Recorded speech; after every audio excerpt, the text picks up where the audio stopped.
Alors une stratégie foncière, c'est d'abord une ambition politique, c'est-à-dire fixer effectivement à un moment donné la ligne conductrice des orientations politiques, vers quoi on va. C'est quoi, on se l'a dit tout à l'heure, c'est quoi le destin finalement de nos territoires, l'image que les élus en ont à 5, 10, 15, 20 ans. Et puis ensuite, c'est la mise en œuvre d'actions concrètes pour traduire cette ambition.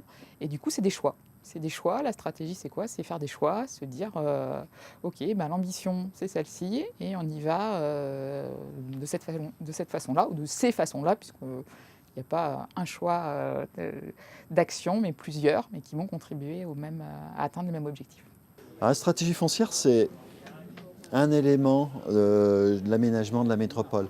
On a un peu 4 facteurs pour pouvoir aménager la métropole. Il faut du foncier, il faut avoir une capacité d'étude qu'on peut conduire soit en interne, soit en externe, avec l'agence d'urbanisme, des bureaux d'études et autres. Il y a la nécessité d'avoir un maître d'ouvrage qui se structure, qui est capable de conduire un projet intelligemment. Et puis, il y a la question après de l'outil d'aménagement qui est capable de le construire. Donc, la stratégie foncière, enfin l'outil foncier, le PFL, c'est un des outils qui est absolument indispensable à la conduite, à l'aménagement d'une métropole.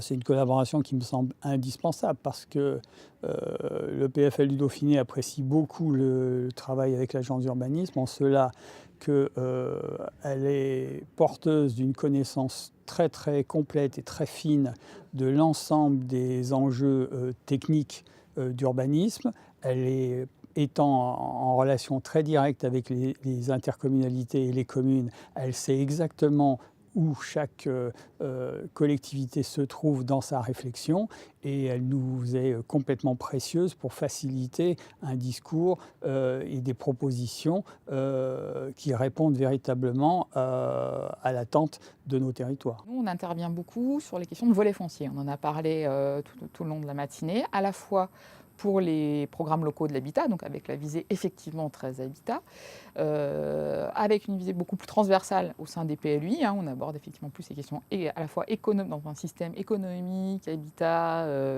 agriculture, espace naturel, espace récréatif. Aussi, on n'a pas beaucoup parlé, mais la ville, c'est aussi ça, c'est aussi des espaces récréatifs. Et on intervient. Du coup, on est en phase un peu diagnostic, mais diagnostic vivant et continu. Dire, c'est quoi cette matière du foncier ce jour-là?